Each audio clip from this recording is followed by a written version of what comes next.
alors c'était dans une dynamique au niveau mondial chez IBM où la CEO de l'époque, enfin la présidente, Ginny Rometty, était très sponsor du design. L'équipe design, on est déjà dans une entité qui s'appelle la Digital Factory, qui est une entité qui a été créée il y a bientôt 4 ans et qui a été un petit peu dans une démarche d'accélération du digital au sein de la structure. On essaie de passer d'un rôle de fournisseur, en fait, quelque part, d'expert, à un rôle d'accompagnateur. J'aime pas tellement le terme chef d'orchestre parce que ça nous met trop au centre de tout, mais j'aime bien nous imaginer un peu comme de l'huile dans les rouages. Et en fait, nous, notre enjeu, il est autour de cette transversalité. Bienvenue dans cette saison 2 du podcast On Zone. Aujourd'hui, j'ai la joie de recevoir Eric. Bonjour. Bienvenue Eric. Merci. Tu es Head of Design chez AXA aujourd'hui. Tu es passé par des belles boutiques avant. J'avais vu SFR, Bouygues, Orange, etc. Quelle expérience aujourd'hui t'as le plus forgé dans ton parcours? Qu'est-ce qui a été le plus formateur pour le Eric d'aujourd'hui, celui qui est au design chez AXA? Alors déjà, merci de me recevoir. Bonne question. Je garde un souvenir particulièrement... Alors j'en ai plein, évidemment. J'ai rencontré plein de gens merveilleux. J'ai fait plein de sujets très, très intéressants. Mais je ne peux pas ne pas évoquer quand même une des expériences parmi d'autres qui était mon passage chez IBM. Alors, en quelques mots, pourquoi? Parce qu'en fait, j'étais à la naissance de la création d'un studio de design, etc. Et en fait, ça a été hyper exaltant parce qu'on a touché à beaucoup de choses. On a mis en place beaucoup d'éléments, on travaille pour plein de typologies de clients différents, plein de sujets. Enfin, je te fais vraiment la version hyper condensée. Mais non, c'était très, très formateur, très challengeant, mais des très, très belles rencontres aussi. Et comme C'était moi, en quelle année ça, IBM? Alors, ça commence à dater un petit peu, mais je pense que ça a dû commencer aux alentours de 2013, à peu près. Ok, et donc là, le studio avait été créé dans quel but pour IBM? Eh ben, le but, c'était de mettre... Alors, c'était dans une dynamique au niveau mondial chez IBM où la CEO de l'époque, enfin la présidente, Ginny Rometty, était très sponsor du design dans toutes ses formes. Ça fait beaucoup référence aussi à toute une histoire d'IBM dans les années 60-70 où c'était une boîte qui avait beaucoup, beaucoup de designers et beaucoup de grands noms du design qui y sont passés. Et donc, l'idée, c'était de réinjecter en fait un peu cette culture du design, cette approche, pour faire évoluer cette boîte très tech dans une approche un peu plus humaine, human-centric en bon français. Et donc, c'était de pouvoir proposer aux clients et en interne une démarche autour du design thinking, du design system, et un trinôme autour de la tech, du design et du consulting, du business, pour délivrer des choses qui ont plus de sens, le plus d'impact possible. Effectivement, c'était très tendance à l'époque. Aujourd'hui, je te reçois en tant que Head of Design. Généralement, dans l'épisode, dans la saison, on a plus eu des profils assez product. Je crois que chez AXA, aujourd'hui, vous êtes une quarantaine dans ton équipe. Qu'est-ce que ça veut dire concrètement? Je vais appeler ça du product design, mais de faire du product design chez AXA, à quoi vous touchez? Est-ce que c'est l'interne? Est-ce que c'est du client? Enfin, comment ça marche au quotidien? Eh bien, c'est assez varié, c'est assez large parce qu'en fait, j'aime bien, c'est un peu un abus de l'engagement. On aime bien découper en deux grandes parties. Une partie plus B2C qui va être tout le design et tous les produits qui sont à destination des prospects et des clients. Donc, ça peut être l'app mobile, ça peut être l'espace client, le site AXA.fr. Ça peut être moi, j'ai besoin d'une assurance, hop, je vais sur le site AXA Voilà, et là, je tombe sur des designs sur lesquels vous êtes missionné. Okay. Exactement, donc on va toucher des aspects qui vont toucher à la marque aussi, qui vont toucher à pas mal d'éléments, mais beaucoup plus globaux et beaucoup plus design dans le sens assez classique du terme, entre guillemets. Et on a un autre aspect qui est côté plus B2B, donc plus pour le business et les employés aussi, qui va être plutôt sur des aspects plus outils, entre guillemets, si je dois faire une comparaison, et qui va être autour des outils, des applicatifs que vont utiliser nos distributeurs. Donc nos distributeurs, quand on en parle, c'est les agents généraux, les commerciaux, les différents types de distributeurs aussi, spécialisés sur le patrimoine, la prévoyance, ce genre de choses, qui peuvent utiliser des outils de CRM, des outils de souscription, de devis, enfin voilà, tout un écosystème d'outils très varié, très riche, et on a du coup une bonne moitié de l'équipe qui travaille sur ces sujets-là aussi. Ok, donc vous couvrez tout le digital en fait à vous seul, à la fois sur le B2C donc à 50%, et puis sur l'interne aussi à 50% de votre activité aujourd'hui dans les équipes. Exactement, et il y a quelques sujets aussi que j'ai omis, mais qui sont autour de l'expérience employée aussi. Ouais, Il ok. peut y avoir des applicatifs pour les employés, des outils aussi que personnellement j'utilise, hein, Ouais. comme chaque employé. Donc on peut travailler aussi sur ces aspects-là. C'est sympa, c'est peut-être les seuls outils du coup que tu utilises et sur lesquels tu travailles aussi, donc c'est sympa. Sympa, on peut toujours avoir un regard très critique, mais c'est Ouais, intéressant parce que du coup, bah, on peut t'es ton vraiment propre participer utilisateur, au sujet. Voilà. carrément. Utilisateur, alors, il y a plein de biais après, hein, quand tu es utilisateur et concepteur en même temps, mais ouais, c'est très intéressant. Ok, trop chouette. Comment c'est organisé aujourd'hui dans les équipes? Comment vous fonctionnez avec la tech? Comment vous fonctionnez avec le product du coup? Mhm. Enfin voilà, dis-nous un peu plus sur l'orga. Alors, nous, l'équipe design, on est déjà dans une entité qui s'appelle la Digital Factory, qui est une entité qui a été créée il y a bientôt 4 ans et qui a été un petit peu dans une démarche d'accélération du digital au sein de la structure. Ça existait déjà avant le digital, mais là, c'était l'idée Hmm, de centraliser à un endroit des expertises autour du design, de la stratégie, de l'innovation, du CRM, de la téléphonie, de l'éditique et des assets. Je reparle très vite, mais c'est quand même très riche. ouais. Et d'intégrer une approche transversale pour pouvoir travailler du mieux possible avec les expertises métiers, ce qu'on appelle les métiers au sens très large, donc les aspects plus business, et la tech, le produit, pour pouvoir délivrer des expériences digitales, euh, en grande majorité, qui sont les plus pertinentes et qui répondent au mieux aux besoins de nos utilisateurs au sens très large. Donc au sein de cette Digital Factory, vous fonctionnez avec les PO, PM qui viennent vous solliciter sur des besoins. Vous essayez aussi d'être un peu force de proposition auprès des métiers, j'imagine. Et puis après, tu as la tech qui est à côté et qui vient exécuter avec les chefs de projet, j'imagine. Voilà, c'est ça. En fait, nous, le design, enfin, nous designers, notre enjeu, et notre challenge, c'est de pouvoir être très transversaux. Donc, évidemment, on va avoir un rôle qui est essentiel en delivery. Alors, je Ouais, commence par la fin de la chaîne, hein, mais ouais, il y a ce rôle-là qui est hyper important, s'assurer ensuite de la cohérence avec les devs, de l'utilisabilité et l'ergonomie de nos outils, mais également en remontant cette chaîne de valeur aussi, c'est aussi de travailler au mieux avec le produit, les PO, les PM, ouais. mais également le métier sur la meilleure conception, la meilleure compréhension pour pouvoir délivrer encore une fois l'outil enfin, ou le service digital qui a le plus de sens et qui aura le plus d'impact derrière. Ok, et donc tu as évoqué la création de la Digital Factory il y a 4 ans, c'est à peu près le moment où tu es Ouais, arrivé, je crois d'ailleurs. tout à fait, je suis arrivé Euh, à ce moment-là. Ok. Est-ce que l'orga a évolué un peu pendant ces 4 ans? Vous avez fait des pivots internes? Est-ce que vous vous rendez compte que ça marchait mieux de telle façon ou d'une autre ou pas forcément à ta connaissance? Alors, il y a toujours des mouvements parce que c'est vrai que de l'extérieur, on a l'impression qu'une grosse boîte comme AXA, en fait, ne bouge pas, mais en fait, ça Ouais, bouge beaucoup. ouais, Donc, c'est souvent des petits ajustements, des mouvements. Alors, évidemment, que ça peut à tous les niveaux, hein. Ça peut être à des niveaux COMEX, à des niveaux des CODIR, etc. Donc, il y a forcément des mouvements.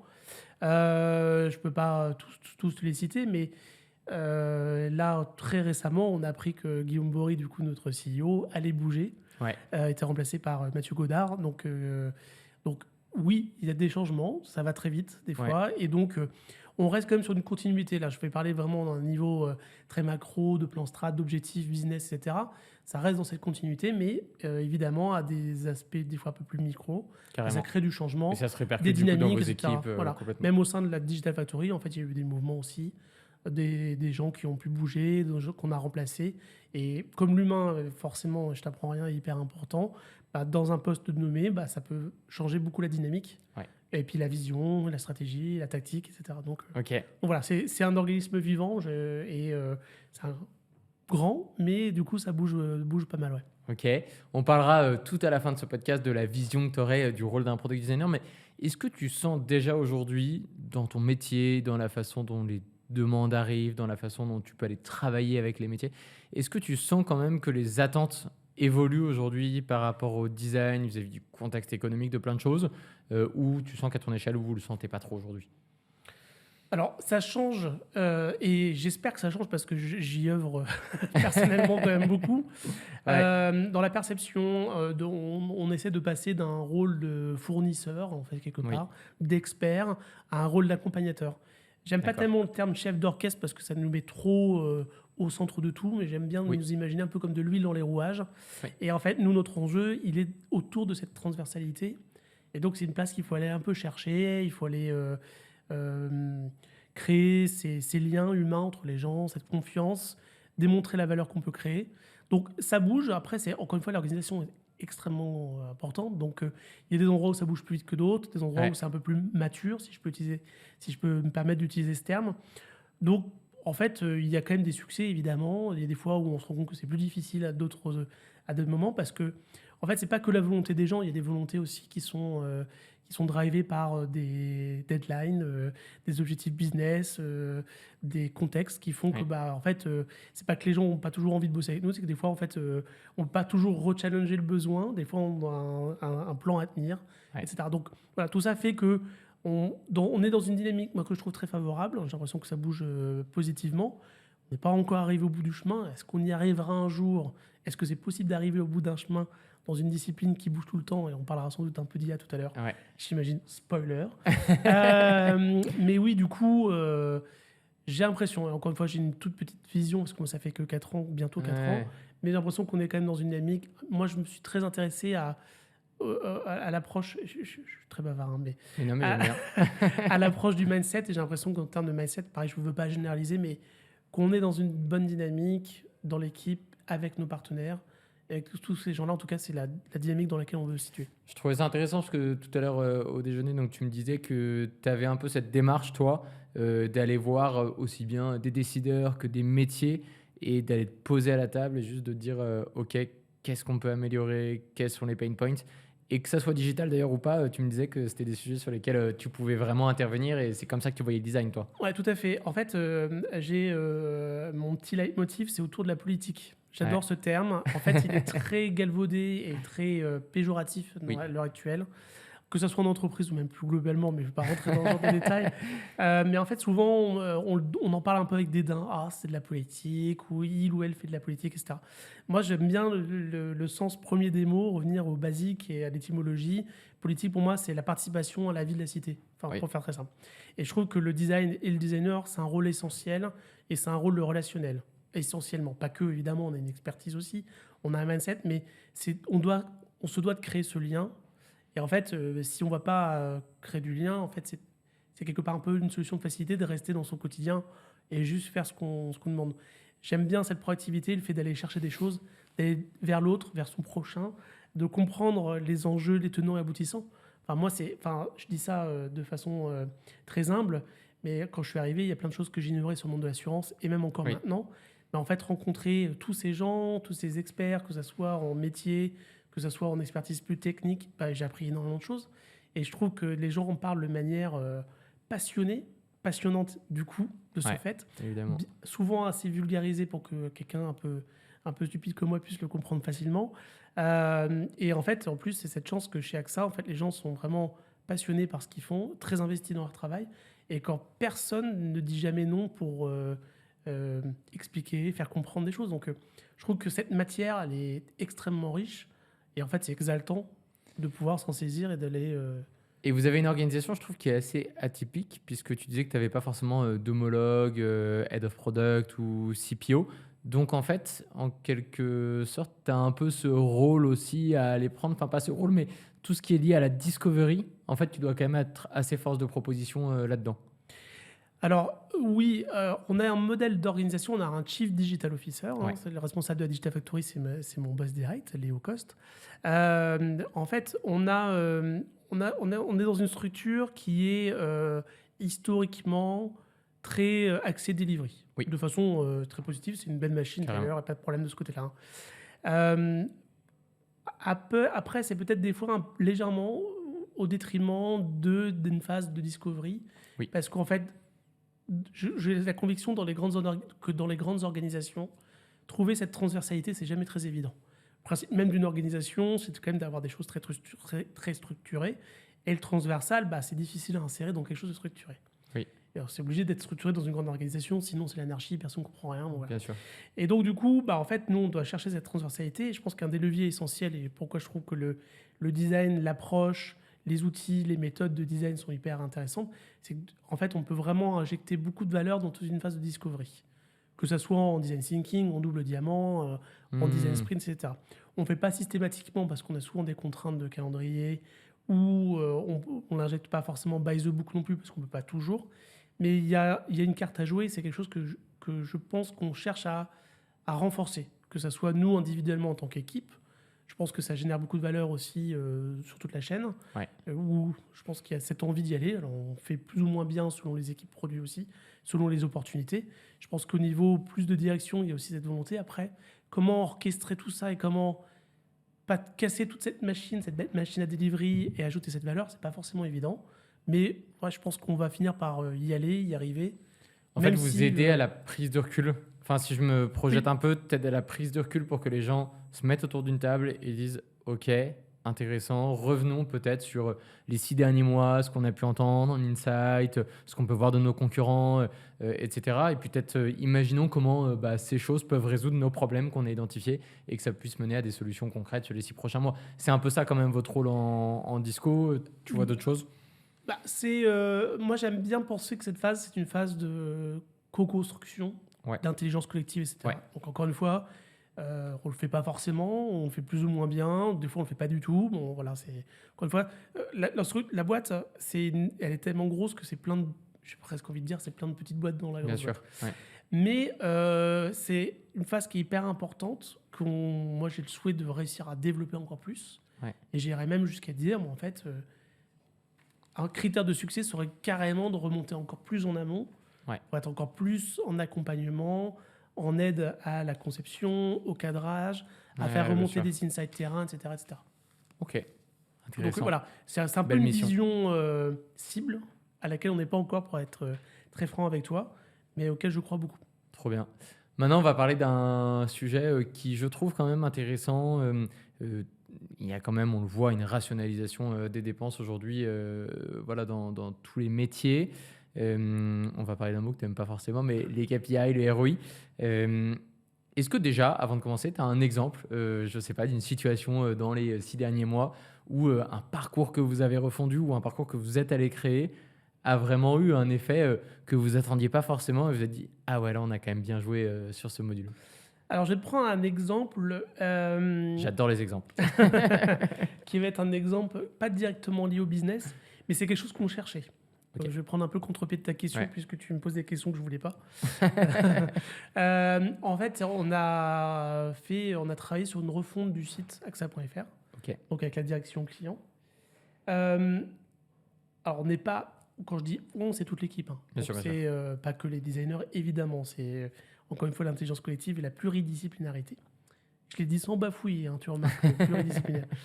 En fait, on savait qu'à l'époque, les études sur la marque étaient que AXA était perçu comme une marque forte, Oui. solide, plus que forte d'ailleurs, solide, mais un peu froide. Ouais. Ok. Et je pense que voilà, Je pense que c'est l'image que j'en ai en vrai, honnêtement. Voilà. Et donc du coup, la direction client marketing avait cet enjeu et toujours maintenant de réchauffer un peu cette marque, pas de casser ce côté solide parce que ça c'est un avantage, hein, notamment dans notre secteur. Et puis de remonter la préférence de marque aussi dans les études, puisqu'on n'était pas placé incroyable et on pense qu'on avait beaucoup de potentiel. Ok. Et donc, le levier du site, ça paraît un peu bête, un peu anecdotique, mais c'était un super bon levier aussi pour te dire comment on va essayer de créer ça. Ouais. Et donc, on est parti de quelque chose d'assez simple, c'est-à-dire il y avait une nouvelle campagne de communication, notamment avec des spots télé qui venaient de sortir, qui a été d'ailleurs très saluée sur les Français, la proximité, etc. On s'est dit, en fait, il faut que notre site et à terme tout notre écosystème reflète ça. C'est pas du tout logique que quand tu vois une publicité télévisée, un 4x3 dans le métro, une affiche, que quand tu ailles sur l'asset digital, ça ressemble pas du tout, ou que ça soit très loin. Donc, il faut créer ce lien. Et moi, c'est une approche. L'asset était en retard par rapport à la pub, en gros. Enfin, pas en retard, mais en tout cas, la pub avait dégagé quelque chose d'intéressant qui pouvait être exploité dans le digital. Exactement. Ouais. Et donc, on s'est dit, c'est le moment en fait de reposer des éléments, etc. Donc, on a testé le site tel qu'il était, comment les gens le percevaient, et on a essayé de travailler sur une nouvelle approche, beaucoup plus autour de la compréhension humaine. Notamment, ça nous a beaucoup challengé sur le menu, parce qu'en fait, les classifications, on a tendance à calquer un menu, c'est un peu symptomatique, mais on calque une organisation, on calque un menu ou des offres sur une organisation. Alors que d'un point de vue humain, en fait, l'assurance, c'est pas toujours très clair. Donc, en fait, il faut casser un peu ça. Bien sûr. Et donc, on a refondu le site et on a il est en constante évolution, hein. Ça fait partie Hmm. des assets qui sont jamais vraiment finis. Mais en fait, on a eu beaucoup d'excellents retours quand on a testé. On a participé, encore une fois, je ne veux pas dire que c'est le seul levier qui a permis de faire ça, mais ça a beaucoup participé à faire relever la préférence d'achat, Ça a la chaleur de la remonté peut-être les pain marque, points qu'il y avait dans l'étude. exactement, la perception de Ouais. clarté aussi, parce que c'est des gros sujets sur lesquels on voulait travailler. Et en fait, quelque part, c'est un KPI qui n'est pas directement lié à du business, mais en termes de perception, je trouvais ça super intéressant. Ouais. Et en fait, ça nous a vraiment illustré qu'en ayant une approche beaucoup plus centrée utilisateur, Ouais. centrée client, compréhension, transparence, bah en fait, finalement, ça nous donnait plus de crédit et de lisibilité. Ouais, et les KPI sont pas tout le temps, tu vois, je trouve, centrés business parce que, j'en sais rien, si tu vas travailler sur une refonte de site, peut-être qu'il y a eu un travail sur le SEO. Bon, de toute manière, ça sera pas business puisque c'est du long terme et que ça sera peut-être une rentabilité, tu vois, année plus 1 ou année plus 2. Donc, je trouve que qui dit KPI dit pas forcément direct ROI business derrière, tu vois. Et petit bonus, on a aussi travaillé sur évidemment l'accessibilité, hein, Ouais. truc à faire, et l'éco-conception, parce qu'on a essayé de gagner un point dans la notation d'éco-conception, ce qui n'est pas forcément évident parce que on a eu des partis pris un peu. On avait beaucoup, par exemple, je prends un exemple, on avait beaucoup d'illustrations, donc ce qui est mieux en termes d'éco-conception parce que c'est moins énergivore quelque part. Ouais. On a plutôt pris le parti d'aller sur des visuels à l'image des campagnes, c'est-à-dire des vrais gens de la vraie vie, Ok. des Ouais. vrais agents généraux, des vrais distributeurs, et pour dégrader un peu notre score, mais pour avoir quelque chose qui soit plus cohérent, plus humain, et puis en plus on sait que... C'était une histoire d'arbitrage là-dedans, Exactement, quoi. c'est ça qui est Ouais. toujours un peu compliqué, ne serait-ce qu'en plus dans l'organisation, le site, la homepage d'un site notamment, en fait, tout le monde veut être visible dessus dans une organisation, donc il faut choisir le bon levier, il faut Ouais, expliquer, bien il sûr. faut discuter.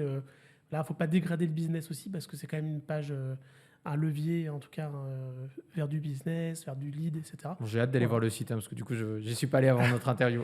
En fait, si tu veux, c'est un changement dans la continuité. Bien sûr. Et c'est un peu à l'image de l'organisation et de la complexité de l'organisation dont je te parlais tout à l'heure. Ouais. C'est qu'en fait, on bouge, mais on bouge dans une continuité.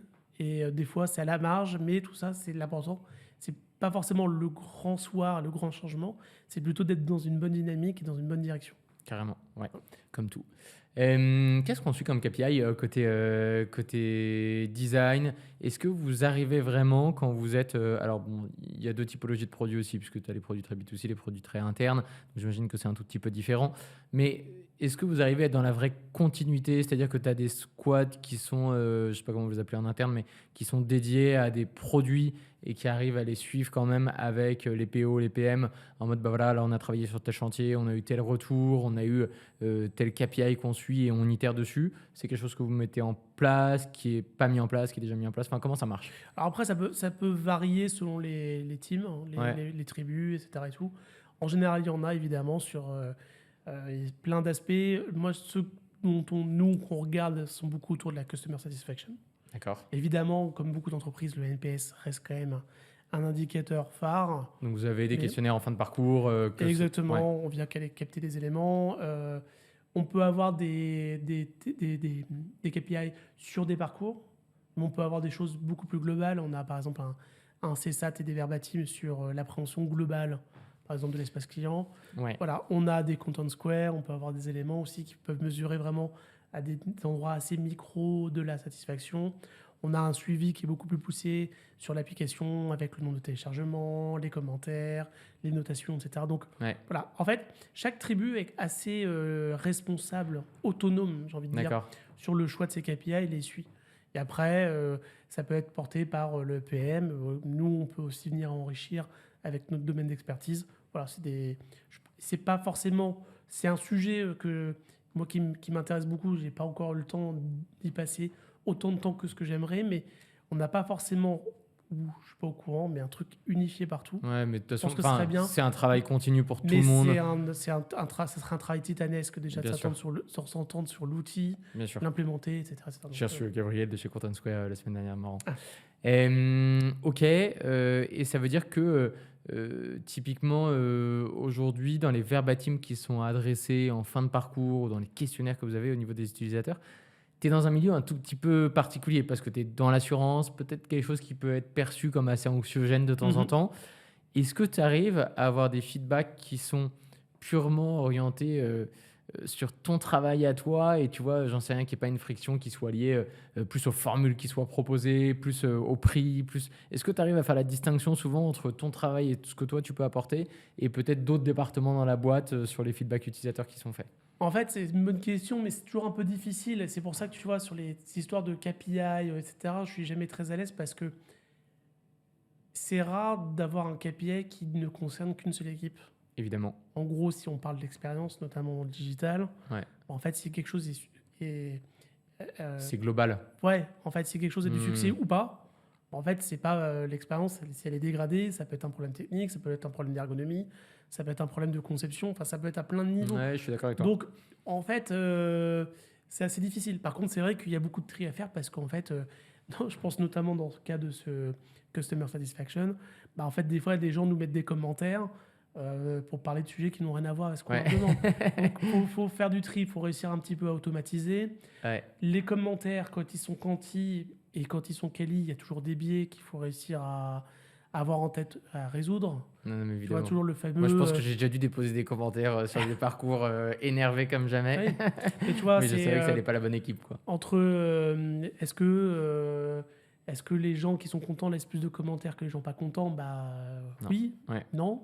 Enfin, est-ce qu'on en est sûr? Tu vois, Ouais. voilà. Ce doute est hyper difficile à mesurer. En fait, il faut à la limite réussir à mesurer le biais.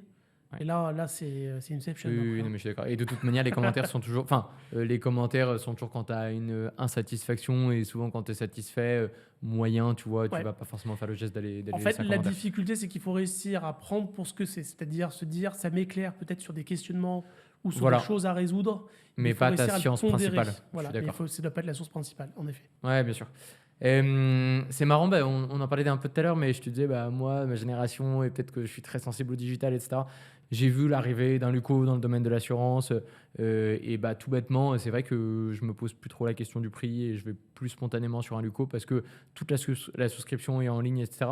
Alors, je sais que chez AXA, vous êtes un peu différent sur le modèle plus commercial, Mhm. mais est-ce que toi, c'est quelque chose qui t'inspire, un modèle comme Luco, au niveau du design? Est-ce que de là où tu aimerais amener AXA sur certains sujets? Ou est-ce que tu dis non, en fait, le modèle est tellement différent de base que non? Alors, moi, je trouve que... Ça fait très égocentrique. Non, personnellement, tout est source d'inspiration. Bien sûr. C'est Et surtout en design. un grand cliché de dire ça. Mais c'est intéressant parce que ces néo-assureurs, en fait, ont permis de mettre un pavé dans la mare et de rechallenger plein de choses. Ouais. Donc ça, c'est hyper positif, évidemment. Ouais. On peut pas comparer parce que les business sont assez différents malgré tout. Les tailles, les structures, etc. Enfin, Oui, voilà. que Luco adresse Mais- quand même pas beaucoup de produits en fait sur le fond par rapport à ce que vous pouvez adresser dans sa Oui. globalité, quoi. Et comme ce qu'on se disait un petit peu tout à l'heure, parce qu'on a discuté déjà un petit peu tout à l'heure, Luco, leur canal d'acquisition, c'est le digital. Bah oui. AXA, c'est pas le seul. Donc Ouais. en fait, nous, on doit, notre challenge, notre difficulté, c'est qu'on doit être cohérent sur tout un écosystème. Il y a un écosystème où il y a du digital, mais pas que, il y a de l'humain aussi. Ouais. Et il y a de l'humain, et puis il y a du pas humain aussi, enfin, il y a de l'entre-deux aussi, il y a de l'omnicanalité, il y a plein de choses. Donc, en fait, quelque part, bah, heureusement, et tant mieux qu'ils aient vraiment soigné complètement leur canal d'acquisition et le digital, parce que sinon, bah, peut-être qu'ils auraient un peu moins de succès que ce qu'ils ont eu. évidemment. Alors après, ça ne veut pas dire que nous, on doit faire n'importe quoi, évidemment. Mmh. Donc, c'est inspirant parce qu'ils mettent en place des bonnes pratiques, ils apportent un éclairage différent, ça nous challenge, et c'est très positif. Après, bah, des beaux parcours, des beaux sujets digitaux, il y en a plein, et pas seulement chez les néo-assureurs. Ouais. Donc je pense qu'en fait, notre enjeu, il est surtout de garder cette curiosité, de se dire, ok, très bien, Là-dessus, ça sur fonctionne l'acquisition, bien. ils sont peut-être meilleurs que nous, mais parce qu'ils ont moyen de l'être. Et nous, on est aussi bons sur d'autres sujets, là où ils sont moins bons. Et voilà, Voilà. ça arrive actuellement. En fait, il faut se challenger de manière, il ne faut pas forcément chercher à copier. Évidemment. Par contre, c'est toujours simple de se challenger, de se dire, tiens, bah, putain, c'est intéressant, j'avais pas vu ça comme ça, regarde. Mais encore une fois, moi, il y a plein de trucs que je trouve très, très inspirants dans plein de secteurs différents, digitaux. Ouais, comme dans euh, l'assurance. Et voilà, et en fait, on peut, par exemple, j'avais trouvé, alors c'était pas pour, je prends un exemple, t'aimes bien les exemples. Ouais, J'en profite. j'allais demander. C'était à l'époque où je travaillais pas encore chez AXA, c'était dans mon expérience précédente où je travaillais chez Believe. on avait été très inspiré par un parcours du petit ballon. En fait, qui t'aide alors pour ceux qui ne connaissent pas le petit ballon, c'est parce que t'aimes beaucoup le vin. Exactement, je suis un amateur, pour aider à bien sélectionner ta box, le vin qu'ils vont t'envoyer tous les mois. Il y a un petit parcours, et que tu sois néophyte ou très connaisseur de vin, en gros, tu réponds à des questions très simples, du style, si je me souviens bien, qu'est-ce que au petit déjeuner, tu es plutôt café noir, tartine confiture, et tout ça t'aide un peu à qualifier. Et en fonction, il te propose des typologies de vins qui sont censées correspondre à tes goûts. Et ben en fait, quelque part, cette vulgarisation, cette facilité de parcours, je me souviens, nous avait été... c'est quelque chose qu'on avait benché qui nous avait vachement inspiré. Alors, je dis pas qu'on l'a pas utilisé chez AXA, mais pourquoi pas, en fait, il y a plein de choses comme ça qui peuvent vachement nourrir la réflexion et être très inspirantes. Et je pense que c'est justement... J'imagine que ça va être une question qui arrivera un peu plus tard, mais je pense que c'est notre rôle, nous, designers, d'offrir des perspectives un peu différentes, des éclairages, des choses, des fois, peut-être, qui peuvent paraître au premier abord peut-être un peu saugrenues, mais de dire, regardez, il y a ça, et si on testait... D'offrir une veille aussi, je trouve, tu vois, multisecteur. C'est vraiment de se dire, j'en sais rien, comme le petit ballon m'a inspiré, c'est vous d'apporter ce regard neuf. Non, c'est pas parce qu'on est une assurance qu'on doit regarder que les assurances. Et on a beaucoup à tirer. C'est quoi les marques qui t'inspirent? T'as dit le petit ballon. Est-ce qu'il y en a d'autres qui t'inspirent pas mal en termes de produits digitaux? Alors, ne répondez pas à Airbnb, parce que tout le monde sait ça. Non, mais moi j'en ai un, c'est pas récent, et c'est celui que je sors tout le temps, mais c'est Citymapper. Ok. Alors moi, Citymapper, je trouve que je suis très admiratif parce que c'est peut-être pas le produit le plus sexy du monde, mais je trouve qu'il est, en termes d'expérience, il est hyper efficace. C'était quand même, à l'époque quand c'est sorti, un des premiers produits qui mettait l'utilisateur au centre. D'ailleurs, je pense que la SNCF Connect a essayé un peu de s'inspirer de ce genre de choses. Mais en fait, en gros, c'est juste où je veux aller. Et en fait, on te géocalise et t'as pas de dire je vais aller de là à là. Et ça, c'était une démarche quand c'est sorti qui était assez intéressante, qui est bête comme chou, mais qui est efficace. Et en fait, moi, j'aime bien parce que, outre ce que ça apporte de facilité, c'est que je trouve qu'ils ont toujours réussi à enrichir le produit sans le dénaturer. C'est-à-dire qu'ils ajoutent des fonctionnalités, mais en fait, ils n'ont pas pété la dynamique de base. Ils restent fidèles à leur vision. Exactement. Et donc, si jamais un jour, si quelqu'un de Citymapper peut me faire signe, je serais ravi de discuter avec eux pour savoir comment ils sont organisés, et comment ils ont conçu ce produit, ou comment ils continuent de l'implémenter, de l'enrichir, parce que je trouve qu'il fonctionne très très bien. Donc moi, c'est un peu c'est pas le seul, mais je pense que c'est quand même une vision qui marche très bien, et très inspirante pour moi. Carrément. Intéressant. C'est quoi quels ont été les gros chantiers côté design pour revenir plus à ton métier en 2025, et quels sont ceux que tu ambitionnes un peu en 2026? Sur quoi il faut bosser vraiment concrètement? Alors c'est difficile de tout nommer parce qu'il y en a beaucoup. Non, mais les grands lignes, on a eu un gros sujet autour du CRM. On est chez Salesforce, et jusqu'à présent, il y avait plein de CRM différents selon les types de distributeurs. Et donc là, il y a un sujet de convergence, tout simplement, dire tout le monde a le même, ou dans les grandes lignes. Parce que alors, on rappelle peut-être un peu l'organisation. Tu disais qu'effectivement, vous étiez très par antenne locale. Vous avez quand même une part de votre business qui vient des agences qui sont régionales et qui sont aussi par distributeurs. Enfin, comment vous êtes organisé là-dessus?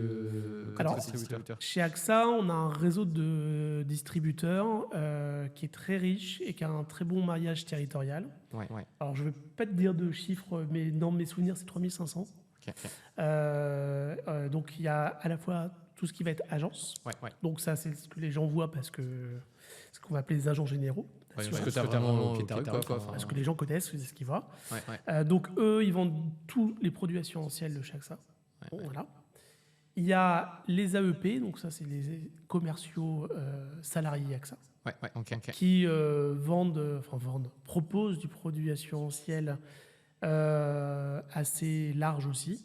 D'accord. Après, ça dépend des régions, ça dépend des... Voilà, je ne vais pas aller dans le détail, mais qui font... Voilà. Il y a les A2P, c'est-à-dire ceux qui vendent de la prévoyance et du patrimoine, qui peuvent avoir des boutiques, mais qui peuvent aussi ne pas en avoir, et qui, en fait, vont se concentrer plutôt sur ces sujets-là.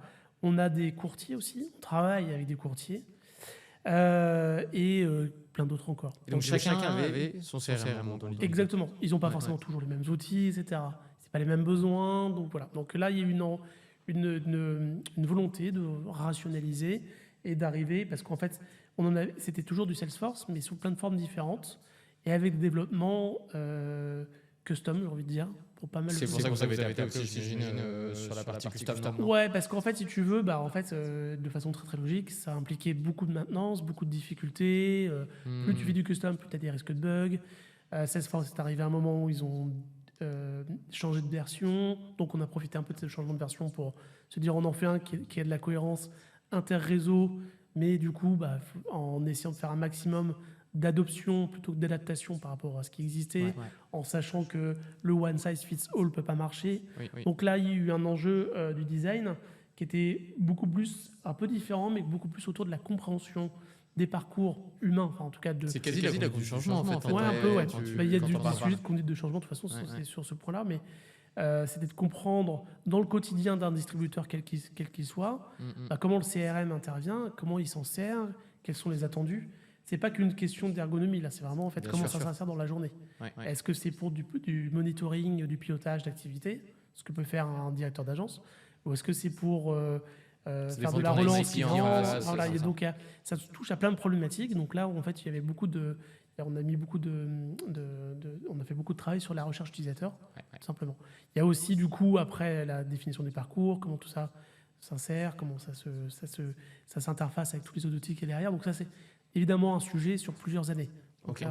C'était un gros sujet sur 25 et sur 26, quels sont tes sujets peut-être au sein de ton équipe aussi, tu vois, organisationnel, qu'est-ce que tu aimerais travailler avec eux et quels sont les gros sujets un peu phares de l'année pour toi, c'est challengeant. Alors moi, je vais t'en donner qu'un seul. Allez. Les autres, c'est pas du tout, je les mets pas en mode de priorité, mais les autres, il y en a beaucoup. C'est des continuités de projets, ou alors des choses sur lesquelles un peu plus confidentielles. Mais moi, le sujet, pour moi, qui ne sera pas fait juste en 2026, mais sur lequel on doit commencer à travailler tout de suite, c'est le design et l'IA. Alors je sais que ça fait un peu tarte à la crème de dire ça maintenant, à l'heure actuelle, mais c'est surtout de se dire, demain, notre métier, il évolue très vite. Il y a quelques mois, on parlait beaucoup de la GenIA et du design et de la GenIA. Maintenant, on parle de l'agentique, etc. Peut-être que dans 6 mois, ce sera encore différent, mais du coup, il y a des initiatives, il y a des réflexions dont on fait partie. C'est demain, c'est quoi en fait? Et alors je dis ça de manière très très large. C'est quoi ton métier du coup? Ou c'est quoi l'intégration de l'IA dans l'outil? Les deux. Ok. Les deux. Et donc pour moi, ce qui rend le truc passionnant, en même temps un peu vertigineux, c'est que en fait, on a toujours ce besoin d'être très humain, très en amont, compréhension du besoin, avoir les bons niveaux d'interlocuteurs, travailler avec le métier, renforcer cette partie parce que je pense qu'on ne fait pas encore assez, donc on n'est pas encore assez visible. Et d'un autre côté, un métier qui peut aller dans des choses encore plus techniques. Si on commence à parler de l'agentique, de ce qu'on appelle l'agentic experience design, demain, si le trafic Internet continue à chuter, si demain il n'y a plus de référencement ou que c'est plus le même référencement, que les gens passent par des LLM, des assistants, etc., comment on est visible sur Internet? Je vais même te donner un autre sujet, comment en fait la marque vit sur le digital si finalement il n'y a plus que du vocal, par exemple. Donc toutes ces choses-là, en fait, je parle de l'agentique, mais je parle aussi de la GenIA, je parle de l'identité de l'IA chez AXA. Tous ces sujets, en fait, finalement, il y a plein de portes qui viennent de s'ouvrir, sur lesquelles on n'est pas en train de se dire qu'on y va à fond, mais on étudie, en fait, on se pose des questions. Et je pense que un des sujets en parallèle de tout le reste, c'est de se poser la question de demain, c'est quoi? Ça sera un grand champ plein de la home avec marqué qu'est-ce que tu veux, et c'est bon, à la fin, tu mettras une phrase et tu auras déjà ton produit. Peut-être. Mais comment, du coup, comment on teste ça? Comment on se fait des convictions? Comment on teste des nouveaux outils, que ce soit du vibe coding, des lovables, etc. Si demain, tout le monde peut faire des maquettes, quels sont les impacts sur l'organisation? Tu vois, ça, c'est un sujet de user research hyper intéressant en interne à faire. Là-dessus, on en parlait et je trouve que... Comment dire, effectivement, cette arrivée je trouve pas mal des Lovable, des Make, tu vois, qui commencent à être quasi au même niveau aujourd'hui, je trouve, des Figma Make. Ça fait naître chez les clients, en tout cas, je trouve que les gens se disent, ok, le design est désormais très accessible. Tu vois, je trouve que la demande même en termes de product designer baisse un peu sur le marché. Je sais pas, j'ai l'impression que c'est quand même le premier métier, tu vois, qui saute, entre guillemets, dans la chaîne de la delivery. Et justement, d'ailleurs, on parle pas de discovery. Mais comment tu vois demain l'évolution du rôle de product designer, si jamais les gens peuvent arriver à faire les maquettes par eux-mêmes.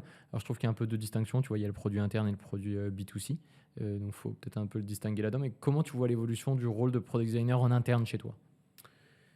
Bah, c'est sûr que les cartes vont être rebattues. Ouais. En fait, moi je crois que notre valeur ajoutée à juste faire des maquettes, bah, on s'arrive au bout. Ouais. Depuis un moment en fait. Hein. Ouais. Oui, ce que tu disais que vous aviez déjà en fait un design system qui est en soi hyper performant, donc ta maquette tu peux la produire assez facilement. Avec un design system, avec des grandes règles ergonomiques, Ouais. avec une charte, etc. En fait, finalement, je vais parler de la préhistoire du digital, mais c'est pas comme à l'époque où tu ouvrais ton Photoshop, fallait tout caler, enfin, tu réinventais tout à chaque fois. Les choses étaient quasi ultra simples, enfin voire faisables en instant quoi. Oui, en fait, et puis moi, à l'époque, en fait, paradoxalement, c'était beaucoup plus long de faire des produits digitaux, mais on était beaucoup moins nombreux. Oui. T'avais pas plein d'expertise. Oui. Un designer, un dev, et limite rouler jeunesse, tu vois. Ouais. Maintenant, il y a plein de typologies. Donc, en fait, la chaîne de valeur, c'est beaucoup complexifié. On a beaucoup morcelé le truc. Et donc, pour moi, c'est un morceau qui va peut-être être automatisé. Et encore que je crois qu'il y aura toujours une intervention humaine, une vérification. Ouais. Mais c'est un morceau qui va sauter. Par contre, il y a d'autres morceaux qui vont être créés. Quand on parlait déjà le vibe coding, il faut quand même savoir prompter. À l'heure actuelle, c'est du prompt, c'est pas forcément incroyable. Ouais. Ça va sans doute s'améliorer, ça donne une trajectoire, mais on ne sait pas encore exactement comment ça va être. Designer pour de l'agentique, ça c'est un nouveau métier dont il va falloir se saisir. Comprendre un besoin humain, ça reste quand même toujours un truc qui est très très central. Ce côté huile dans les rouages que le design est, c'est encore et plus que jamais quelque chose sur lequel il va falloir capitaliser, qu'il va falloir mettre en avant. La user research va dans le même genre complètement sans doute changer parce que avec le principe des synthétiques persona, de la data, on pourrait très bien imaginer que demain tous tes tests sont automatisés et que tu appuies sur un bouton et en fait on te génère un résultat de test avec des faux personas calqués sur des données, des vraies données. Ça ne veut pas dire qu'il ne faudra pas aller voir quand même 3, 4, 10 personnes, 15 personnes, vrais humains pour avoir des choses différentes. En fait, moi je reste convaincu que l'humain, et c'est ça la beauté du truc, c'est que l'humain est pétri de contradictions. Et qu'on ne peut pas automatiser, on ne peut pas tout automatiser, on ne peut pas tout se dire, l'humain c'est de la data. C'est un éclairage qui est intéressant, qu'il faut prendre en compte, comme le quanti, comme le quali, mais je pense qu'on va venir donner un paramètre supplémentaire, qui est un paramètre peut-être d'automatisation, d'IA, etc. Mais pour moi, c'est un truc qu'on met en plus, qui ne remplacera pas forcément tout le reste. Moi, je ne sais pas ce que tu en penses, mais je trouve que, tu vois, si je devais construire mon produit aujourd'hui, je pense que je sauterais sur les outils type Lovable, etc., ou des parcours. Hein. Je sauterais sur ces outils pour aller les concevoir. Je pense que même je les mettrais en prod. Mais je saurais que mon produit n'a pas d'âme derrière. C'est vraiment, c'est tel qu'on l'appelle un POC, un MVP, quoi. J'irai tester mon produit. Alors, je ne sais pas si dans votre domaine, mais je pense qu'on pourrait en vrai le transposer quand même à des grosses boîtes comme vous, tu vois. Le tester déjà avec les utilisateurs sur certains modules. Et ensuite, se dire qu'il faut rajouter une âme quand même à ton produit, un côté humain. Et ça, aujourd'hui, tu as raison. Seul le product designer peut aller mettre cette petite surcouche au-dessus, tu vois, qui permettent d'avoir quelque chose qui vive, quoi, qui le soit... delight. Ouais, exactement. Et en fait, si tu veux, je prends un exemple. S'il y a des gens, des photographes qui écoutent ce podcast, surtout ne vous offusquez pas, mais si je prends un parallèle qui vaut ce qu'il vaut et qui est complètement challengeable, il y a 20 ans, avant la photo numérique, en fait, faire de la photo, il fallait quand même connaître, même à 20-30 ans, il fallait quand même avoir un minimum de formation technique. Ouais. Entre la vitesse d'obturation, le diaphragme, voilà, les ISO, sortir ta pellicule, la traiter, faire le tirage papier, etc. Voilà, il y avait une technicité qui n'était pas offerte à tout le monde. Et puis, tout le monde ne pouvait pas faire de A à Z, tu n'avais pas forcément un labo photo chez toi, voilà, il y avait un peu de complexité. La beauté du geste, c'était que c'était complexe, parce que quand tu arrives à quelque chose de beau, tu dis, ouais, c'est complexe, c'est beau, mais voilà, j'ai cette gratification. Avec l'arrivée des photos numériques, des beaux réflexes numériques, beaucoup de gens se sont mis à la photo, et c'est très bien. Moi, je trouve ça génial que ça se popularise, etc. Et en fait, plein de gens font des très belles photos, même encore plus maintenant avec l'iPhone, etc., ou ce genre de téléphone. Mais en fait, c'est pas parce qu'on fait des belles photos de premier abord qu'on crée des photos qui mériteraient d'être exposées dans un musée ou dans une expo. Ouais, c'est une belle Il y image. a plein de J'aime bien. photos, moi quand je vois des gens les partagent sur Instagram, etc., elles sont très flatteuses, mais il y a plein de trucs qui ne fonctionnent pas dans la construction de la photo. La ligne d'horizon se casse la gueule, ça respecte pas les Parce standards, que tu es etc. très expert en photo. Expert, je sais pas, mais ça a été, j'en Non, ai mais fait pas mal à une époque. c'est une de tes passions. Et voilà, et c'est pas grave parce que le but, les gens ne cherchent pas forcément à devenir à un niveau, à être exposé à la Newton ou je ne sais pas. Mais ce que je veux dire par là, c'est qu'en fait, ma crainte par rapport à toute cette automatisation, c'est plus la crainte court terme d'un surplus de delivery et de choses Je vois très et bien. d'un nivellement, mais qui se tassera au bout d'un moment Ouais, parce que évidemment. finalement, on va arriver à un standard où les gens vont dire bah oui, mais là, du coup, il n'y a rien qui se différencie l'un de l'autre et c'est Ouais. pas ce que les gens veulent. Ouais, c'est Il y aura, une très il y aura très cet belle. engouement au départ des entreprises et des gens de faire plein de sites, Mm. peut-être de faire plein de trucs parce que c'est beaucoup plus facile et que la barrière technique, elle tombe complètement. Mais bon, au bout d'un moment, bah, en fait, c'est pas parce qu'on multiplie les accès. C'est une étude sociologique que j'adore citer aussi, un exemple encore, Ouais. qui disait que c'est pas parce que dans un supermarché, on te donne plein de choix que finalement, tu choisis plus. En fait, finalement, tu vas vers les grands trucs. Ouais. Les grandes marques, etc. Donc, plus tu as de choix, moins tu as de choix. Ouais. Donc, on va finalement, je pense, paradoxalement arriver un peu à ça. Ouais, c'est une très belle image. J'aime beaucoup le. Tu vois, ça, on n'en avait Merci. pas parlé avant. Non, mais c'est vrai, c'est tout à fait, enfin, c'est tout à fait pertinent. Ça veut dire que on va avoir un gros boom en se disant tiens, il n'y a plus besoin de product designer, et puis après, on va se rendre à l'évidence, bah si. Sinon, tout se ressemble et il n'y a pas Mais d'intérêt. j'ai pas de boule de cristal, hein, là, je te fais Non, des non, grosses mais- prédictions doigt Mais mouillé. c'est ce qu'on voit en vrai, c'est ce qu'on peut voir parce que les product designers sont pas morts factuellement aujourd'hui. Si dans 5 ans, on se rend compte que j'ai complètement tort, tu effaceras la vidéo. Je te demande- Exactement, je te je ferai un coupage. Ou alors Trop bien. tu utiliseras l'IA pour me faire dire autre chose Exactement. plus cohérent. Parfait. Ça, c'était un peu sur le rôle en interne, comment votre rôle, tu penses qu'il va évoluer, etc. Donc, je pense que si je résume un peu, c'est quand même que les product designers arrivent à prendre un tout petit peu de recul par rapport au simple fait de créer des maquettes et montent beaucoup plus sur la partie discovery et relations utilisateurs, Bah, ça etc. peut être cette pour pouvoir guider opportunité-là, en l'IA. effet. quoi. Voilà, Si on passe c'est une moins de des temps à opportunités. faire des maquettes, bah, très bien, parce que c'est une opportunité de faire d'autres choses. Enfin, je sais que c'est le grand discours des pros IA, et moi je suis ni pro ni contre, hein, mais Moi non je plus. trouve ça super intéressant comme de rebattre le quart, de se challenger là-dessus, et qu'on soit contre ou pour, de toute façon, j'ai l'impression Elle est que bien. on n'a pas tellement le choix. Ouais, Donc autant se dire, bah, voir le verre à moitié plein plutôt qu'à moitié vide, bien sûr. et se dire, ok, donc maintenant, c'est pour ça que je parle de le mettre quand même dans un objectif phare pour l'équipe, et même pour AXA, en tout cas dans l'entreprise, Ouais. dès l'année prochaine, parce qu'en fait, c'est maintenant qu'il faut, qu'il faut réfléchir à se dire, ok, réfléchissons à qu'est-ce qu'on fait, et surtout, mettons ça en action. Ouais, je suis totalement d'accord. Et D'ailleurs, ça marche pour le produit, pour le dev, pour toutes les oui, expertises. exactement. Enfin, côté tech, on dit très bien que les devs n'ont plus de ligne de code à pisser, si on peut dire ça comme ça. Et en fait, bah oui, le rôle s'inverse. Et effectivement, un dev junior, bon bah, il va falloir qu'il monte en compétences déjà sur les bases pour pouvoir demain faire le travail d'un senior de vibe coding et tout. Exactement. Est-ce qu'il y a des endroits dans l'outil, dans vos interfaces où vous intégrez concrètement de l'IA aujourd'hui chez AXA? Alors, dans les interfaces, ça dépend ce que tu entends par interface. Ouais. Parce que, encore une fois, étymologiquement, on pourrait revenir un peu au sujet d'interface. Alors, l'IA, il y a plein d'éléments, il y a plein de sujets.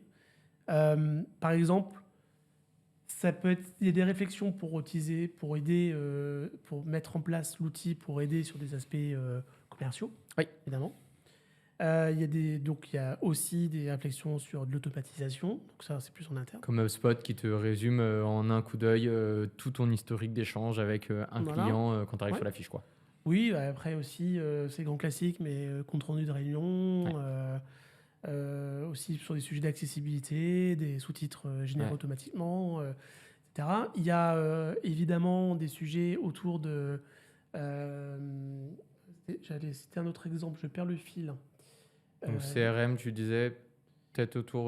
CRM, il y a une solution chez Salesforce, donc là, c'est à réfléchir. Qu'est-ce qui est quand même, en fait, si tu veux, il y a aussi des réflexions autour de mise en place de sujets IA, enfin d'outils IA pour nos clients, en fait, Bien sans sûr. forcément agiter l'histoire du chatbot, etc. Et tout. Voilà, il y a des choses qui sont visibles et invisibles, Ouais. mais en fait, c'est plutôt la réflexion est plutôt autour de la multiplication, en tout cas pas dans le sens le foisonnement, pas dans le sens péjoratif, mais certains endroits, est-ce que ça a du sens de créer des outils, des IA, vont générer de la valeur. En fait, et soit dans la discovery que vous avez aujourd'hui, d'ailleurs, parce que c'est un des axes que vous avez pris, est-ce que tu sens qu'il y a quand même des endroits où tu te dis, OK, là, il y a une énorme valeur, c'est sûr, etc. Et est-ce que tu sens que vous n'êtes pas que sur, justement, surfer sur une tendance dans l'approche que vous avez avec l'IA? En fait, je crois que le sujet de l'IA, c'est surtout de le pratiquer pour pouvoir l'adopter et mieux le comprendre. Donc, nous, AXA, c'est une entreprise qui met à disposition de ses salariés des outils et des formations pour que les gens s'en saisissent et le comprennent mieux. Plus tu le comprends, je trouve, plus tu te rends compte du potentiel que ça a et du potentiel que ça n'a pas aussi. C'est pas magique non plus. Plus tu comprends et plus tu l'utilises aussi, d'ailleurs. Exactement. Souvent, tu l'utilises dans des parcours, tu dis, mais juste, quelle est la valeur ajoutée, quoi. Donc, nous, on a un GPT en interne qui peut servir à faire plein de choses avec plein de modèles de langage dedans, etc. et qui continue à évoluer. En fait, ce qu'il faut surtout voir, c'est qu'en fait, nous, on a une grosse contrainte. Enfin, c'est aussi une opportunité, c'est aussi une chance. C'est qu'en fait, on a des gros enjeux de sécurité. En fait, du coup, les IA, de plus en plus, on se rend compte qu'en termes de sécu, c'est pas incroyable. Donc, on est obligé de travailler sur des IA qui vont travailler de manière close, de façon imperméable avec le reste. Donc, c'est quelque part une chance parce que ça va éviter du shadow IT, de la fuite de données et de la non-maîtrise. Ça ralentit un minimum parce qu'en fait, on est obligé de s'assurer que tout est d'équerre avant de pouvoir le mettre en place. Ouais, c'est marrant. Tu vois, je réfléchis un peu comme ça. Je vois pas tellement de cas d'usage, moi, dans mon quotidien, en tout cas, d'assurer, en tout cas sur mes verticales, tu vois, auto, habitation, etc. Je vois pas tellement d'usage du quotidien où je me dis, ouais, ça changerait mon expérience client. En fait, tu peux en avoir à plein de niveaux. Je vais te citer quelques exemples, mais ça peut être autour de la santé mentale. Tu vois, tu peux être dans ta mutuelle, tu vas avoir comme Alan fait aujourd'hui sur leurs apps et tout. Un chatbot qui vient te conseiller et te remettre en relation avec un humain, évidemment, à certains moments. Ça peut être aussi dans la déclaration, dans la gestion d'un sinistre. Encore une fois, l'idée, c'est pas forcément de se dire ça va remplacer l'humain. C'est-à-dire que ça peut éviter une attente un peu désagréable, mieux qualifiée pour te mettre en humain.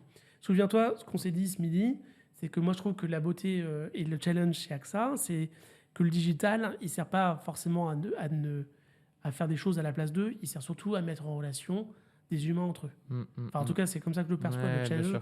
La problématique et le challenge, c'est comme ça. On a un réseau de distributeurs, un maillage territorial, comme on disait, qui est extrêmement fourni, avec beaucoup d'agents d'expertise et des gens qui sont vraiment très experts dans mon assurance. Moi, je crois beaucoup au fait que, en fait, ton contrat d'assurance, qu'elle soit auto, habitation, santé, prévoyance, etc., c'est surtout une activité de conseil.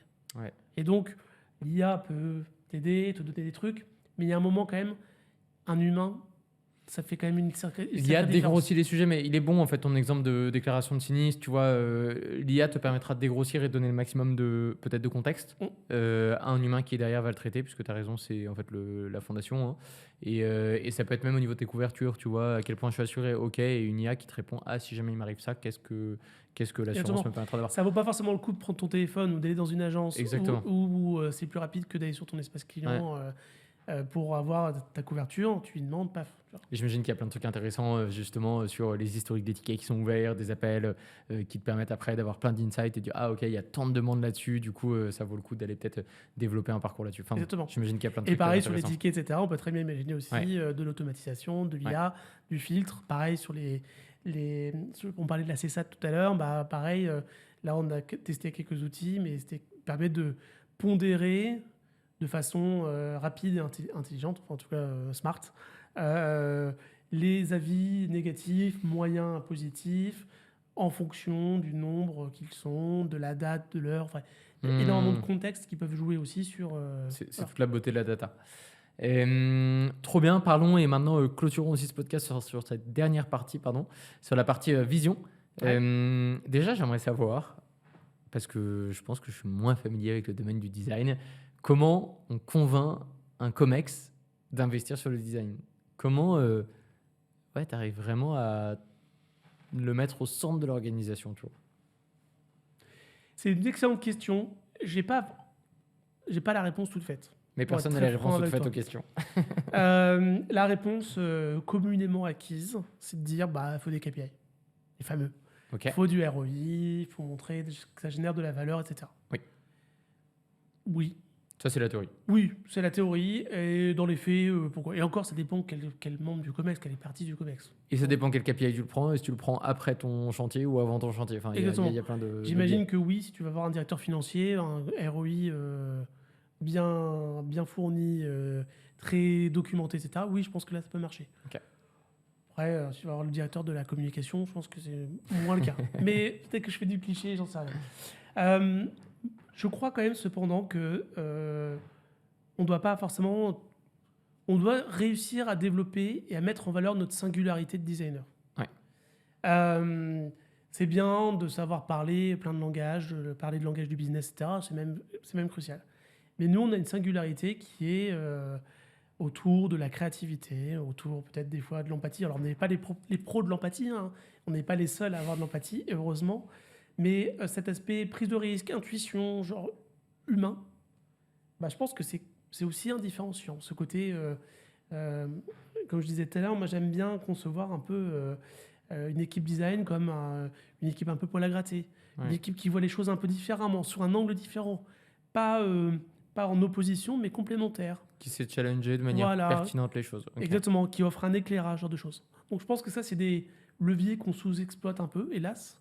Tu vois, c'est pas grave de dire, oh là là, vous êtes les créatifs, bah, très bien, c'est bien.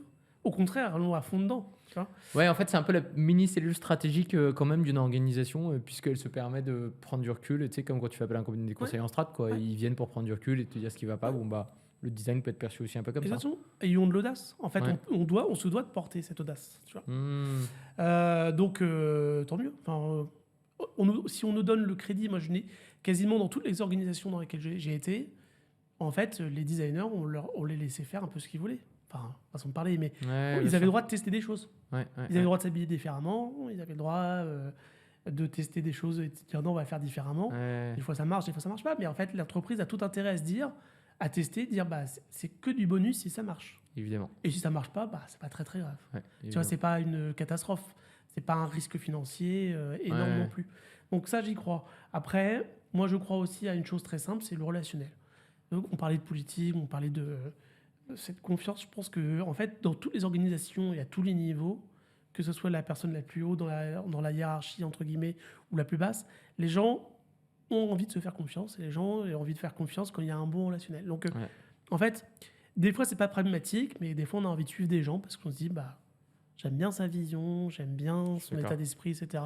Donc, tu sais qu'ensemble, tu vas pouvoir aller assez loin. Voilà. Je suis pas en train de dire que tout le monde est sympa au design. Et que ça marche et que voilà.